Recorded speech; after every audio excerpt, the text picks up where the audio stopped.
Hello friends, welcome back to Cini World. Today I am going to explain you a comedy film titled Hello Mr. Billionaire. Spoilers ahead. Watch out and take care. Duo Yu Wang is a 37-year-old goalkeeper for minor league soccer team Daxiang, who hasn't had a very successful career. In the past few years, he's beaten an opponent and gotten kicked out of the game for it, played for a female team while pretending to be a woman, worked as a human sushi plate, and even modeled with no clothes for painters. When Mr. Jin calls him to have lunch with him, Duo Yu thinks he's about to be recruited to a more successful team, but it's actually exactly the opposite. Mr. Jin wants to pay him, so Duo Yu will lose his next match on purpose, but he turns down the offer, explaining he dislikes fraud and for this, he won't allow the other team to make even one goal.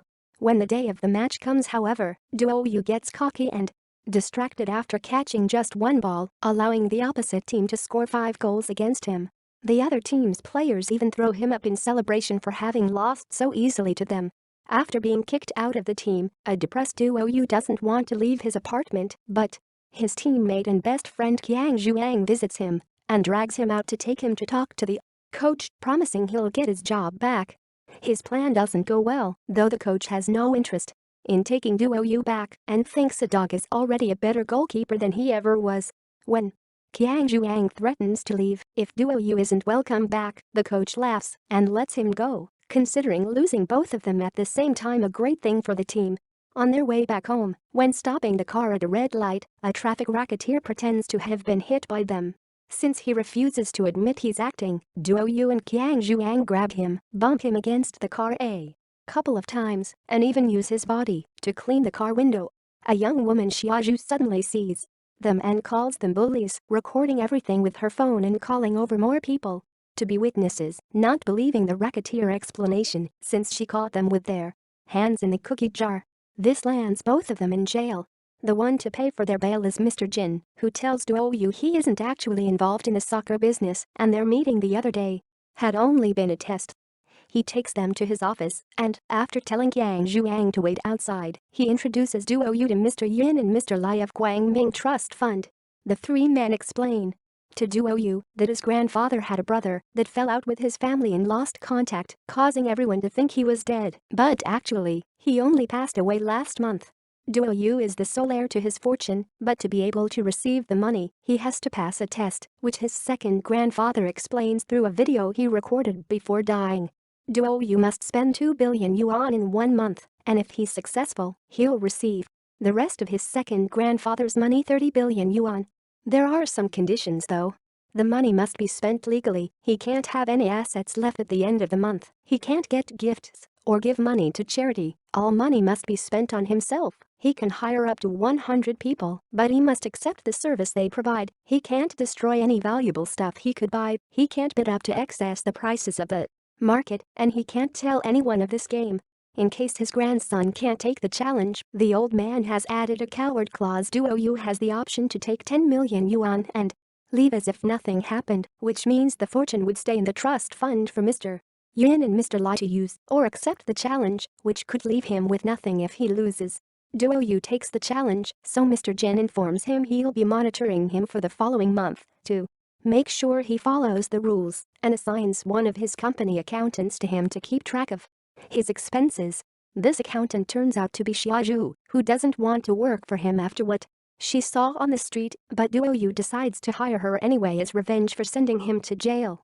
Afterward, Duo Yu takes Qiang Zhuang with him, and together they go to the vault to see the money, almost passing out when they see so many bills together in one room.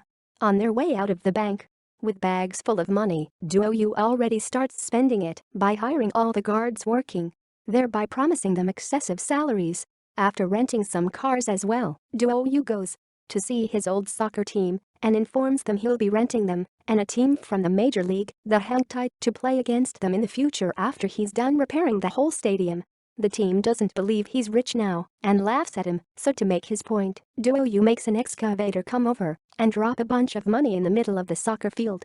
The whole team joins Duo Yu in his cars, although when they take the road, he travels alone with Xiaozhu to try to hit on her, but she informs him she already has a boyfriend, an orator and educator that talks about spreading positive energy and doesn't care much about money.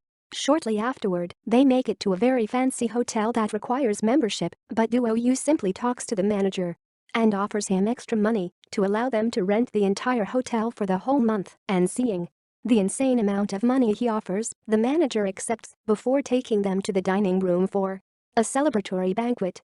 All this falls under the rules since Duo Yu is allowed to buy things for his employees and he's renting the team now. During dinner, Duo Yu announces he'll be opening a new investment company and the CEO will be Qiang Zhuang, who is very touched by the gesture. Because he doesn't know Duo Yu chose someone who isn't smart on purpose so he can lose him money. From then on, Duo Yu starts spending as much money as possible, from a $1 million haircut to renting clothes, furniture, and cars, which confuses Xiaozhu because it would be cheaper to buy these things. She points out that at this rate, he'll lose it all in half a year, which is too fast for her taste, but too slow for his. But he cannot tell her this. At that moment, Xiaozhu's boyfriend Jianan Liu arrives to take her with him to his lecture about not being slaves of money. After turning down the offer of a drink, Jianan tells Duo Yu about his lecture, which sadly hasn't sold any tickets. Duo Yu grabs some money from his safe and buys them all for his team, instantly making Jianan drop his anti-capitalism stance. He accepts the drink, even if he usually doesn't have alcohol, and offers his services as a gardener, which Duo Yu accepts. Disappointed by seeing he isn't the man she thought he was, Xiaozhu breaks up with him. Sometime later, Duo Yu has his first meeting with his new investment company and orders them to invest in a bunch of sunset industries that could be shut down any minute now. Right after that, a crazy man tries to get funds for his weird invention, a machine that lets you swim on land. Duo Yu gives him money as well, before asking if anyone else had a dream so he can fund them all no matter how ridiculous they are. The following day, while Duo Yu is having a massage, the masseuse Shasha tries to sleep with him and doesn't take no for an answer. As she corners him against a statue, Xiaozhu arrives to remind Duo Yu of their next meeting, saving him just in time. They join Mr. Yin and Mr. Lai on the golf field, which his team will be using to train, and Duo Yu sees Shasha there with them, discovering she had been hired by Yin and Lai to spy on him and get him to lose the challenge. Duo Yu invites the two men to lunch, but since the rules say he can only treat his employees and any other expenses would come out of his own pockets, he serves Yin and Lin instant ramen. One of them quotes some philosophy told by the famous businessman Mr. Lafitte, so Duo Yu decides to pay an insane amount of money to bring him to China and have lunch with him. With Xiaozhu as interpreter between them, Duo Yu asks Lafitte to tell him about the worst investments he's ever had because he wants to have classes on business failures. Lafitte finds this request very insulting because he only teaches people to succeed and leaves without even trying the food. Xiaozhu gets angry with Duo Yu for having been so rude and leaves as well, but he follows her with his car while hearing her talk about how she's considered the Black Widow of the investment world because every company she's worked for went bankrupt, a fact she doesn't include in her resume and thinks will get her fired. Duo Yu considers it a good thing though and says that, while the other companies may call her a Black Widow, for him, she's his company's mascot. Duo Yu continues to spend money in crazy ways, having a servant for every single little part of his daily routine. His mood falls, however, when he hears all the investments he chose badly on purpose have actually been successful and are giving him even more money. After sending his employees away, Duo Yu throws a tantrum in the meeting room, cursing his luck. Yin and Lai see this news on TV and laugh at how badly Duo Yu is doing with the challenge. After having a nightmare about burning the money and meeting his second grandfather, Duo Yu is woken up by Qiang Zhuang, who wants to introduce him to an old friend of his to see if there's room for him in the team. As soon as Duo Yu sees the man with the bad eye and a cheap choice of clothes, he hires him on the spot. Feeling very grateful, Qiang Zhuang promises they'll work hard and maybe one day they can celebrate with fireworks, giving Duo Yu an idea. Meanwhile, Xiaozhu is spending her birthday alone in her apartment with the little cake she got for herself until Jianan shows up out of nowhere. After giving her flowers, he takes her cake and starts eating it without even asking for permission while telling Xiaozhu he has an idea for a book in mind and he'd appreciate her asking Duo Yu for funds. Xiaozhu's reply is smashing the cake on his face before kicking him out and going to see Duo Yu for some business matters. He doesn't let her talk about work tonight though, he just shows her the surprise he's prepared for her, thousands of fireworks illuminating the sky all over the city. When Xiaoju mentions her birthday, Duo Yu pretends this is her present when he actually had no idea of the date.